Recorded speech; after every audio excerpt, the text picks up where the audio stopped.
¿Qué tal, iglesia? ¿Cómo están? Les saludo desde acá, desde la comodidad de casa. Les mando un saludo y un abrazo muy fuerte. Les extrañamos en realidad bastante. Esperamos en Dios que pronto ya podamos reunirnos de manera física.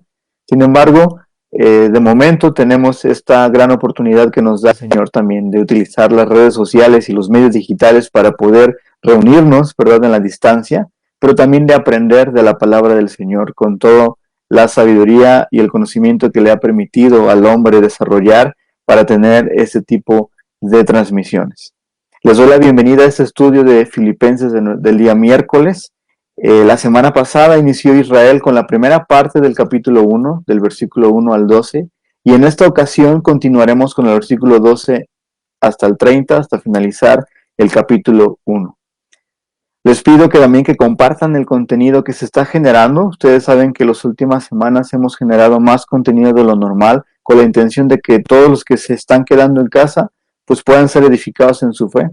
Y asimismo también de que otras personas conozcan del Señor a partir de lo que nosotros compartimos. Recuerden ustedes que somos cartas leídas, ¿verdad?, para todos los hombres, es decir, nuestras vidas predican lo que creemos, predican lo que pensamos, y es necesario que nosotros también mostremos al mundo la esperanza en la que confiamos.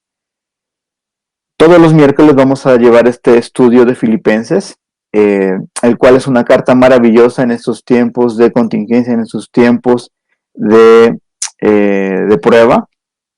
Así que te invito a que sigas estas transmisiones y que también las compartas, como bien te había ya solicitado.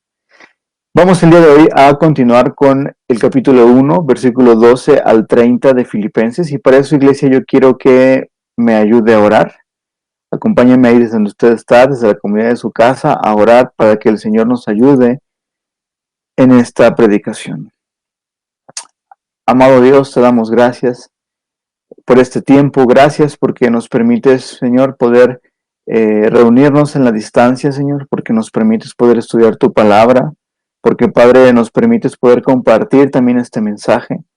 Señor, reconocemos que no hay ningún talento, Señor, increíble en nosotros, ni que tampoco hay ninguna habilidad más allá, Señor, en nosotros, sino que ha sido únicamente tu gracia, Señor, únicamente el don que tú has puesto, Señor, el don de la fe en nuestros corazones para poder compartir el Evangelio. Señor, hállanos como unos siervos fieles, ayúdanos a compartir debidamente las buenas nuevas, debidamente, Señor, tu palabra, pero concédenos, Señor, poder compartir de una manera fiel, Señor, concreta y concisa, Señor, el mensaje contenido en este capítulo 1 de Filipenses, Señor. Sabemos, Padre, que lo que en su momento hablaste a la iglesia de los filipenses, Señor, también hoy aplica para tu iglesia en esta circunstancia, en esta situación tan complicada. Señor, te pido, Señor, que las personas que están escuchando este mensaje atesoren estas palabras, Señor, y que sean grabadas en su mente y en su corazón, Señor, para que sean llevadas a la práctica. Guía mis palabras, hermoso Espíritu Santo, guía mis palabras en todo momento, que no sea yo, sino que seas tú, hermoso Espíritu, hablando a través de mí para poder ministrar a tu pueblo. Te damos gracias en el nombre de tu amado Hijo Jesús. Amén. Bueno, iglesia, vamos a dar lectura a este pasaje. Le pido yo a usted que vaya usted ahí en su Biblia al capítulo 1 de Filipenses, versículo 12. Israel la vez pasada se quedó en el 12, hoy vamos a retomar desde el 12 con la intención de tomar un poco de contexto, ¿sí?, para efectos del mensaje.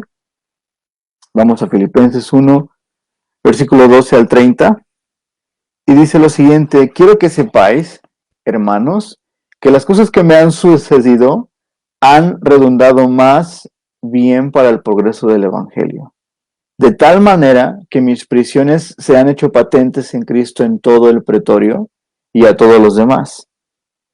Y la mayoría de los hermanos, cobrando ánimo en el Señor con mis prisiones, se atreven mucho más a hablar la palabra sin temor. Algunos, a la verdad, predican a Cristo por envidia y contienda, pero otros de buena voluntad. Los unos anuncian a Cristo por contención, no sinceramente, pensando añadir aflicción a mis prisiones, pero los otros por amor, sabiendo que estoy puesto para la defensa del Evangelio. ¿Qué pues? Que no obstante, de todas maneras, o por pretexto o por verdad, Cristo es anunciado, y en esto me gozo, y me gozaré aún, porque sé por vuestra oración y la suministración del Espíritu de Jesucristo, esto resultará en mi liberación. Conforme a mi anhelo y esperanza de que en nada seré avergonzado, antes bien con toda confianza, como siempre, ahora también seré magnificado Cristo en mi cuerpo, o por vida o por muerte. Porque para mí el vivir es Cristo y el morir es ganancia. Mas si el vivir en la carne resulta para mí en beneficio de la obra, no sé entonces qué escoger. Porque de ambas cosas estoy puesto en estrecho, teniendo deseo de partir y estar con Cristo, lo cual es muchísimo mejor. Pero quedar en la carne es más necesario por causa de vosotros. Y confiado en esto, sé que quedaré, que aún permaneceré con todos vosotros para vuestro provecho y gozo de la fe, para que abunde vuestra gloria de mí en Cristo Jesús, por mi presencia otra vez ante vosotros. Solamente que os comportéis como es digno del Evangelio de Cristo, para que, o sea que vaya a veros, o esté ausente, oiga de vosotros que estáis firmes en un mismo espíritu, combatiendo unánimes por la fe del Evangelio, y en nada intimidados por los que se oponen, que para ellos ciertamente es indicio de perdición, mas para vosotros de salvación, y esto de Dios. Porque a vosotros os es concedido a causa de Cristo, no solo creáis en Él, sino también que padezcáis por Él, teniendo el mismo conflicto que habéis visto en mí, y ahora oís que hay en mí. Este texto, ¿verdad? Fue un poquito largo. La idea fue tomar en este caso todos sus versículos porque son de esos textos en la Biblia que no necesitan en realidad mayor explicación. La ventaja de este texto es que el texto a sí mismo está explicando todo. Esa es una ventaja para mí porque en realidad es que esto lo facilita mucho más el poder compartir este mensaje. Porque es la Biblia hablando y describiéndose a sí misma, no haciendo una interpretación de la Biblia nada más, un texto como yo quiero, sino que es la misma Biblia exponiéndose, y eso es maravilloso. Antes de comenzar a platicar un poco más de esto, más a profundidad, quiero platicarles algunos puntos importantes aquí del contexto de esta carta. Algunos de estos ya los mencionó también Israel, pero es importante retomarlos para los que se estén incorporando apenas a este estudio, pues puedan tenerlos, y los que ya se incorporaron desde el miércoles pasado, no se preocupen porque entonces pues los retomamos, ¿sí? Primer punto, recordar que esta carta fue escrita más o menos en el año 60-61 después de Cristo. Fue escrita durante el encarcelamiento de Pablo en Roma. Más o menos unas 4 veces él lo describe que esta carta fue escrita mientras él estaba en prisión. Pablo escribe esta carta en agradecimiento por la generosidad de los filipenses, porque en la carta, a lo largo de la carta, explica que esta iglesia, que estos hermanos fueron muy generosos con su ministerio y lo apoyaron, inclusive no solo con oración, sino también económicamente. Pablo también puede notarse que tenía un poco de incertidumbre si sería liberado o ejecutado. Ustedes saben que ya estaba en prisión y estaba esperando el veredicto del César en ese momento, y no sabía si iba a ser liberado o ejecutado. Sin embargo, él mantenía la actitud de gozo, la actitud de alegría, y precisamente es de lo que habla esta carta. Si nosotros pudiéramos resumir en una sola palabra esta carta, la carta de los Filipenses, podríamos mencionar quizá la palabra gozo, alegría, contentamiento, ¿verdad? Que es en realidad el centro de esta carta. Básicamente, el gozo del que habla no es un gozo que proviene de las circunstancias que están alrededor, de lo que le estaba pasando, sino en realidad de lo que venía dentro de él, sino en realidad un gozo que proviene de Jesucristo porque habitaba en él. Este pasaje, Filipenses 1 del 12 al 30, nos habla básicamente de 3 cosas principales. Y vamos a irlas desarrollando poco a poco a lo largo de este estudio. El primer punto es que, bueno, hay una alegría que llegaba a Pablo, una alegría que inundaba su ser por la predicación de Cristo. Pablo estaba feliz porque se estaba predicando a Cristo. El segundo punto es que también uno de los temas principales es que el vivir es Cristo, es decir, la vida tiene únicamente sentido si es en Cristo, y vamos a entenderlo por qué. Y tercer tema principal que vamos a desarrollar es cómo vivir como ciudadanos del cielo, es decir, dentro de este contexto de la alegría o el gozo que genera la predicación en el corazón del creyente, también es el entender que la vida solamente tiene sentido con el Señor, y que una vez que creemos estas dos premisas anteriores, entonces también hay un resultado, y ese resultado se da en nuestras acciones, en el poder vivir dignamente conforme al Evangelio. Es importante también mencionar que en esta carta la palabra Evangelio se menciona muchísimo, porque precisamente la predicación, cuando Pablo se refiere a la predicación, se refiere precisamente a la predicación del Evangelio verdadero, en el cual Cristo es el centro. Entonces, vamos a leer el versículo 12, rápidamente retomar. Dice lo siguiente: quiero que sepáis, hermanos, que las cosas que me han sucedido han redundado más bien por el progreso del Evangelio. Normalmente, la mentalidad humana llega a pensar que cuando te ocurren cosas malas, entonces te desanimas respecto de algo. Por ejemplo, si tú inicias un negocio y ese negocio no te funciona, ¿qué ocurre? Pues entonces lo más seguro es que la próxima semana ya no quieras abrir, y a lo mejor no llegues ni siquiera al mes, ¿no?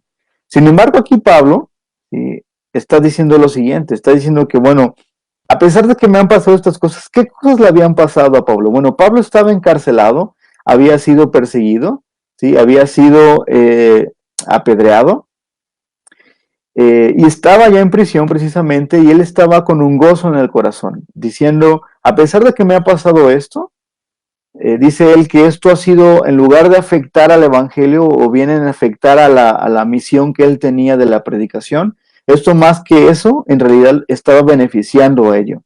Cuando hablamos de la palabra redundar, dice el versículo 12, quiere decir que no solamente ayuda, ¿sí? o contribuye, sino que doblemente ayuda. Cuando hablamos de redundar es que algo se dijo doble vez, ¿no? Eso quiere decir entonces que lo que sucedió fue para el bien y ha servido para predicar la buena noticia en ese momento. Estamos quizás escuchando a un Pablo muy optimista. La realidad es que no es un optimismo nada más así a secas, sino que en realidad es un Pablo con un gozo, es un Pablo con alegría en el corazón.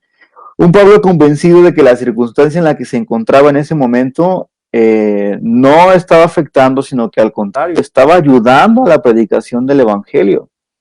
Dice el versículo 13, dice, de tal manera que mis prisiones se han hecho patentes en Cristo en todo el pretorio y a todos los demás. Esto básicamente significa que no solamente esto se había hecho evidente, es decir, que lo que estaba padeciendo Pablo no era únicamente algo que él estuviera viendo o que los guardias vieran, sino que en realidad toda la guardia del palacio lo estaba viendo, y que la gente alrededor lo estaban viendo ahí en la prisión. La gente que vivía en ese contexto podía darse cuenta de ese padecimiento de Pablo. Sin embargo, se mantiene aquí que el gozo de Pablo no era algo que venía de las circunstancias externas, sino que venía de la causa misma que lo tenía ahí en ese lugar. La causa es Cristo. Versículo 14 dice, y la mayoría de los hermanos, cobrando ánimo en el Señor con mis prisiones, se atreven mucho más a hablar la palabra sin temor. Y aquí es donde precisamente nos da el motivo por el cual Pablo considera que eso, lejos que el estar en prisión y el estar padeciendo todo lo que le estaba pasando, lejos de afectar, estaba beneficiando en realidad la predicación del Evangelio. Porque dice, bueno, gracias a esto, he cobrado ánimo, ¿verdad? Pero también otras personas se han atrevido mucho más a hablar la palabra sin temor. Eh, a causa de Cristo, de la predicación, Pablo está preso y está soportando en la prisión. Y gracias a esto también los creyentes empiezan a cimentar su confianza y empiezan a anunciar con mayor valentía el mensaje de Dios sin temor. Aquí podemos ver nosotros una actitud de Pablo continua, una actitud de adoración, porque aún estando en prisión, él continuaba con este deseo precisamente de predicar al Señor, sin importar lo que le fuese a pasar. O sea, él estaba pasando algo del nabo y entonces él continuaba con el deseo de hacerlo. Esto, lejos de desanimar a los demás, lo que llegó a hacer fue a inspirar a estos creyentes, a estos hermanos, para que ellos continuaran predicando. Y básicamente aquí descansa también parte de la pasión apostólica, es decir, la devoción que mostraron todos los apóstoles después de la resurrección de Jesús. Esa fe a la que se aferraron, a pesar de las circunstancias, de las persecuciones y de todos los atentados de muerte que hubo contra ellos. La persistencia de Pablo en la predicación y la promulgación del Evangelio, aún en medio de las circunstancias, por muy difíciles que fueran, lejos de afectar al ministerio, lo que vino a hacer en realidad fue legitimar. Y eso tiene mucho sentido porque si analizamos en retrospectiva la vida de los demás apóstoles, quienes a su vez padecieron también persecución, incluso hasta la muerte, fue el elemento que los mantuvo en realidad en la predicación, porque vemos nosotros que esta convicción por Jesús los llevaba a no tener temor ni siquiera de perder la vida. Y curiosamente, para el mundo secular, este es un elemento válido para reconocer el hecho de la resurrección de Jesús como un acontecimiento verdadero.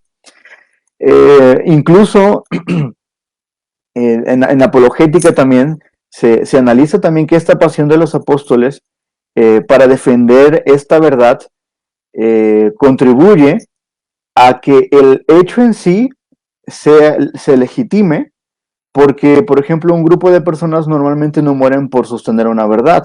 Es decir, si esto hubiese sido una mentira, la resurrección de Jesús, entonces, pues en cualquier momento, cualquier hombre que sabe que es una mentira o que es un cuento chino, pues en ese momento esa persona mejor renuncia y dice, pues ¿para qué voy a perder mi vida por una mentira? Sino que esto era una verdad tan apasionante en sus corazones que no tenían ningún problema por, pues, inclusive arriesgar la vida en la persecución por la predicación de esta verdad.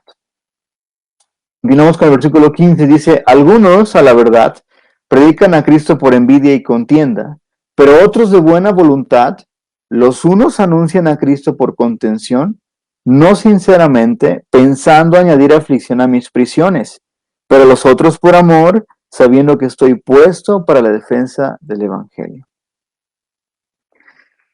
Pablo ahí se refiere en que en ese momento quizá había otros ministerios, o en este caso otros siervos del Señor que compartían el Evangelio. Quizá a lo mejor algunos de ellos competían con él ministerialmente. Sin embargo, él reconoce en estos versículos que ellos compartían un evangelio verdadero, porque eso causaba el gozo, es decir, sea por lo que sea que ellos predicaban, o sea, cualquiera que fuese la motivación, siempre y cuando el evangelio fuese el verdadero, siempre y cuando el mensaje no fuera diluido, él estaba feliz, él estaba gozoso, porque al final de cuentas se predicaba a Cristo. Eso no se debe de confundir de repente con el sentimiento que nos da cuando, por ejemplo, tú le comentas a un amigo o a un hermano, oye, mira, fíjate que este hermano, pues está un video donde está haciendo algo indebido, ¿no? Que es contrario a la fe. Y entonces, pues tú se lo compartes y de pronto te dice, ay, pues es que no seas tan juicioso, ya tú continúa pues adorando al Señor y todo. No es un tema de juicio. De hecho, Pablo es de los personajes que tenía muy poca, más bien cero tolerancia a los falsos maestros. De hecho, más adelante, en los capítulos posteriores, Pablo les va a decir a ellos, les va a nombrar como animales, como perros, incluso llega a utilizar esa palabra precisamente porque Pablo ardía ante todos los falsos maestros que torcían las escrituras y que diluían el evangelio con la intención no de predicar la buena nueva, sino de cumplir sus codicias y de seguir sus concupiscencias. En este caso, no se refiere propiamente a que si, por ejemplo, alguna iglesia por allí, a lo mejor que no sea tan correcta, o a veces a lo mejor alguna secta o algún otro tipo de creencia religiosa que menciona el nombre de Jesús, aunque todo lo demás esté chueco, no quiere decir que esté bien. Aquí el señalamiento es siempre y cuando la doctrina sea sana y siempre y cuando el evangelio sea el verdadero.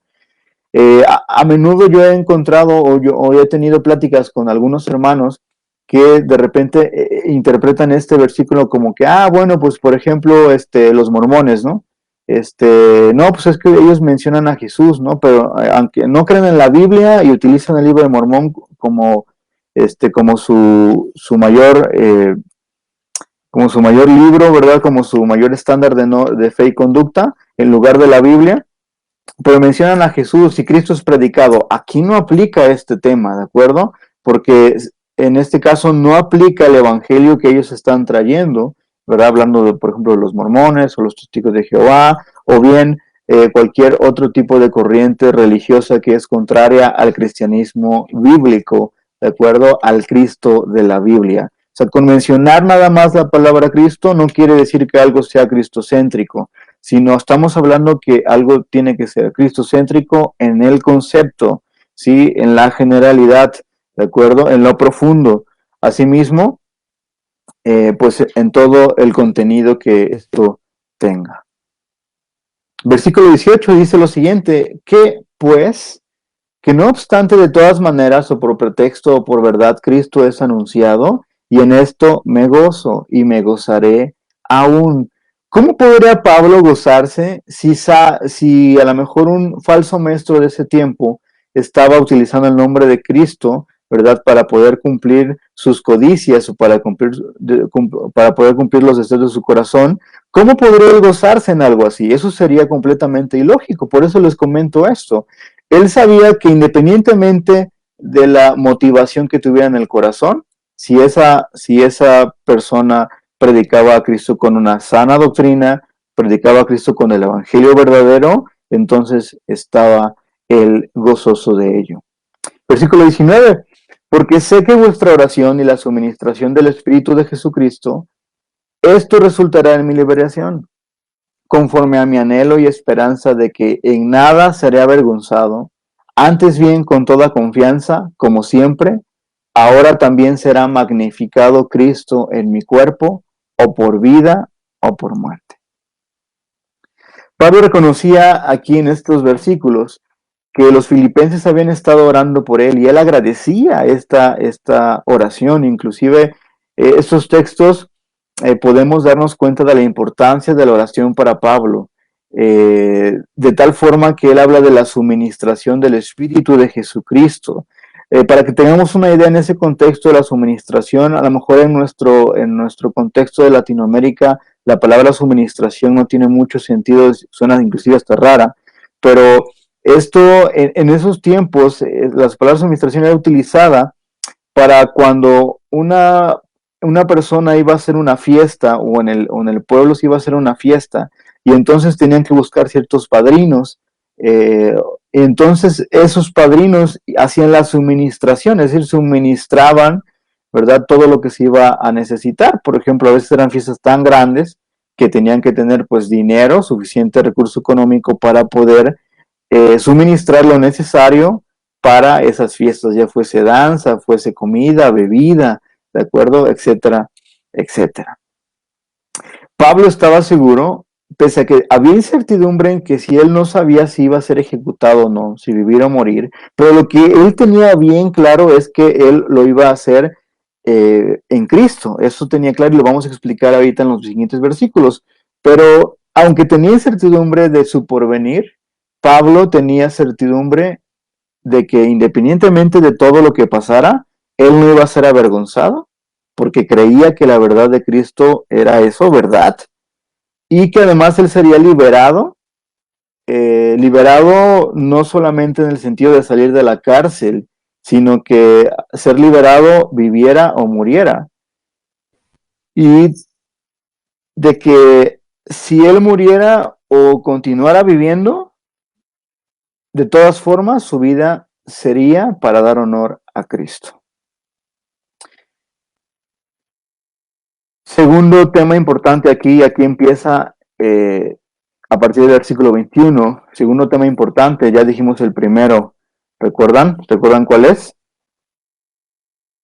Bueno, el primero se basó en que Pablo tenía una alegría por la predicación de Cristo, ¿de acuerdo? O sea, es decir, había un gozo en su corazón porque Cristo era predicado. Segundo tema importante de este pasaje, el vivir es Cristo. Versículo 21 dice lo siguiente, porque para mí el vivir es Cristo y el morir es ganancia. ¿Para qué quería morir o vivir Pablo?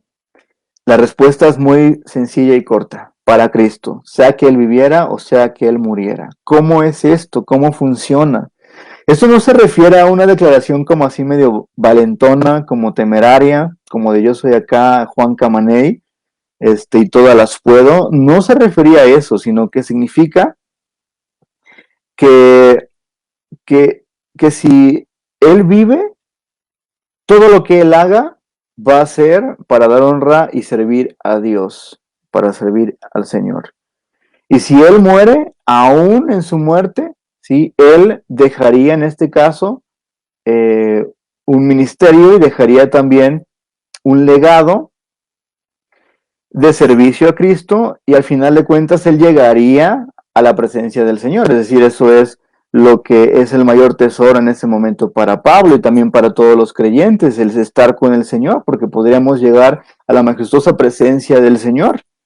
Sin embargo, Pablo en los siguientes versículos llega a estar en un dilema, y esto es la parte importante, y esto es lo padre de este versículo, y esto es lo padre de estudiar la Biblia verso a verso, porque vamos entendiendo en realidad los contextos, y vamos entendiendo los contrastes, y vamos entendiendo toda la profundidad del texto. Eso es escudriñar las escrituras. A veces, no sé ustedes, pero me recuerdo que hace años, cuando estudiamos la Biblia, de repente era un estudio, pero más que estudio era como una recitación, ¿no? Era como recitar, en este caso, versículos, ¿no? Y de ahí lo sacabas y de ahí tú le asignas un significado al versículo con base en lo que crees, cómo te sientes, a lo que te imaginas. Y muchas veces se saca del contexto y se vuelve un pretexto, como luego decimos, ¿no? Y eso es lo padre de irlo llevando precisamente verso a verso. Yo te recomiendo, iglesia, que cuando tú estudies un versículo, leas al menos todo el capítulo, ¿de acuerdo? Si estás en un capítulo inicial, bueno, pues todo el capítulo. Si tú estás en un capítulo a lo mejor de en medio del libro, por ejemplo, capítulo 15, léete al menos 2 capítulos antes y 2 capítulos después. Eso te va a dar un poco más de contexto, ¿verdad? Para entender debidamente y aplicar sobre todo, ¿de acuerdo? Debidamente la palabra. Pablo llega al dilema en el versículo 22 y dice lo siguiente: mas si el vivir en la carne resulta para mí en beneficio de la obra, no sé entonces qué escoger, porque de ambas cosas estoy puesto en estrecho, teniendo deseo de partir y estar con Cristo, lo cual es muchísimo mejor, pero quedar en la carne es más necesario por causa de vosotros. Y confiado en esto, sé que quedaré, que aún permaneceré con vosotros para vuestro provecho y gozo de la fe, para que abunde vuestra gloria de mí en Cristo Jesús, por mi presencia otra vez entre vosotros. Eso es algo padrísimo, porque fíjense, él está otra vez escribiendo: si yo me quedo, estoy en un dilema, ¿no? O sea, para empezar, no es que Pablo se quisiera morir, ¿de acuerdo? No es un Pablo valentón, temerario, diciendo, pues órale, mátenme en este momento. No estaba queriendo tampoco tentar a Dios como órale, ¿no? Básicamente él dice, bueno, no sé qué escoger porque sé que tengo el deseo de estar con Cristo ya, ¿verdad?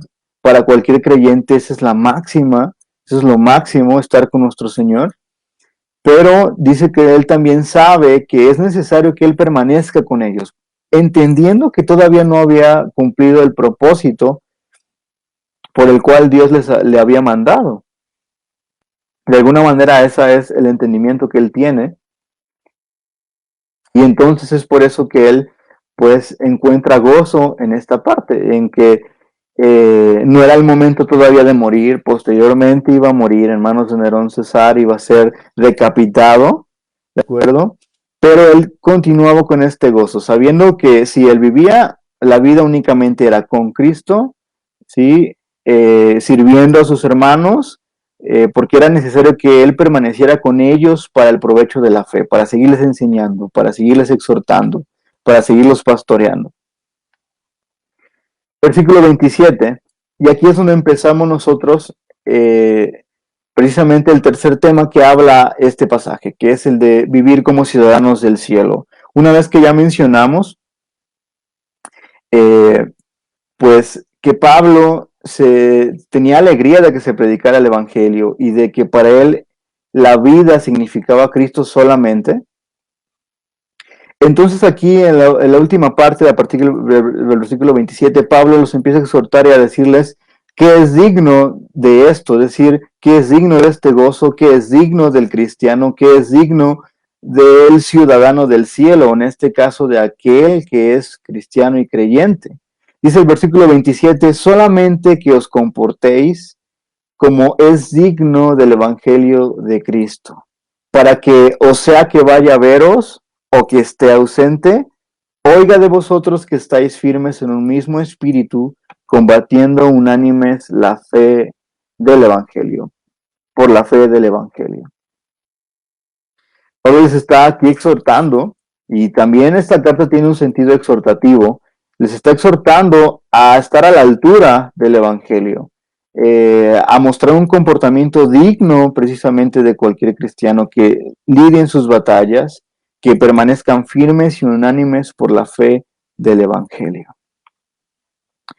Un segundo punto viene aquí en el versículo 8, y continuamos leyendo, dice, y en nada intimidados por los que se oponen, para que ellos ciertamente es indicio de perdición, mas para vosotros de salvación, y esto de Dios, porque a vosotros os es concedido a causa de Cristo, no solo que creáis en Él, sino también que padezcáis por Él, teniendo el mismo conflicto que habéis visto en mí, y ahora oáis que hay en mí.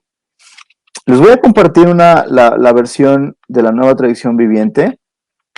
Yo, iglesia, también te animo a que cuando tú estudies la Biblia revises varias versiones. No es que las versiones se contradigan, simplemente presentan los mismos textos, nada más que con palabras distintas, y esto, lejos de llegar a contradecirse, nos ayuda a nosotros a poder entender mejor el texto. Dice el 28, no se dejen intimidar por sus enemigos de ninguna manera. Eso les será por señal a ellos de que serán destruidos, mientras que ustedes serán salvos, aún por Dios mismo. Pues a ustedes se les dio no solo el privilegio de confiar en Cristo, sino también el privilegio de sufrir por Él. Estamos juntos en esta lucha. Ustedes han visto mi lucha en el pasado y saben que aún no ha terminado. Segundo elemento de esta última parte del tema de vivir como ciudadanos del cielo es el no intimidarse por aquellos que se oponen al Evangelio. Porque incluso dice Pablo, nos dice que esto es un indicio de perdición. Es decir, el perdido va a negar la fe, va a burlarse de la fe, va a negar y no va a reconocer a Cristo. Pero aquí es donde tenemos que encontrar un gozo que nos manda aquí la palabra. ¿Gozo por qué? Bueno, porque tenemos que alegrarnos, que nos ha sido concedido a nosotros la salvación al reconocer a Cristo, y que por causa de Cristo se nos ha dado esa fe para creer en Él, pero también se nos ha dado el privilegio de padecer por Él. llegando a tener que manifestar lo mismo que Pablo ha manifestado allí, que si vivo o muero es en Cristo, es para Cristo. Ante esto, iglesia, yo te comparto lo siguiente: los padecimientos son una garantía de esta vida, seas creyente o no, ¿de acuerdo? Pero la Biblia menciona en esta última porción del capítulo 1 de Filipenses que el padecimiento que es por Cristo trae gozo, porque es un privilegio mismo, así como es un privilegio la salvación y es un privilegio la fe, asimismo también es un privilegio el padecimiento por Él, porque eso comprueba precisamente que Cristo vive en nosotros y que nosotros vivimos para Cristo. Para eso yo quiero que vayas a Juan 16:33, ya estamos terminando. Juan capítulo 16, versículo 33 dice lo siguiente: estas cosas os he hablado para que en mí tengáis paz. En el mundo tendréis aflicción, pero confiad, yo he vencido al mundo. El poder creer en Jesús es un privilegio, pero también es un privilegio poder padecer por Él, porque eso nos da a nosotros una evidencia de que somos cristianos y de que estamos realmente viviendo en Cristo. La paz que el Señor da no es una paz como la da el mundo, no es una paz como la dan los satisfactores nada más de esta tierra, sino es una paz que radica en el gozo, es una paz que radica en el que mientras nosotros estemos en esta tierra, lo vamos a hacer para Cristo. Todo lo que hagamos es para Cristo. Y de esta forma encontraremos nosotros alegría, gozo en la predicación del Evangelio. Y asimismo gozo también en animar a otros, en guiar a otros, en que se predique el Evangelio debidamente, en ayudarles a edificar su fe, pero también en comportarnos de una manera digna, congruente, no solamente con un tema moralista, sino un tema de ser congruente con lo que se predica, con lo que se estudia y la manera en que vivimos. Todo esto sin intimidaciones y gozosos de nuestra salvación, de nuestra fe y de todos los padecimientos que vengan, porque sabemos que el vivir es Cristo, que eso que vamos a estar padeciendo es por causa de Cristo y que el Señor tiene el control absoluto de todas las cosas. Si tú en esta noche no conoces todavía al Señor, yo te invito a que le reconozcas en todos tus caminos, a que aproveches este tiempo de padecimiento, este tiempo que ha venido a la humanidad, donde nos ha sacado de la silla, donde nos ha dado un golpe, ¿verdad? Ahí nos ha movido el piso. No está pasando nada más por casualidad, sino eso tiene un propósito. Tenemos la promesa de la vida eterna porque la vida no se acaba aquí.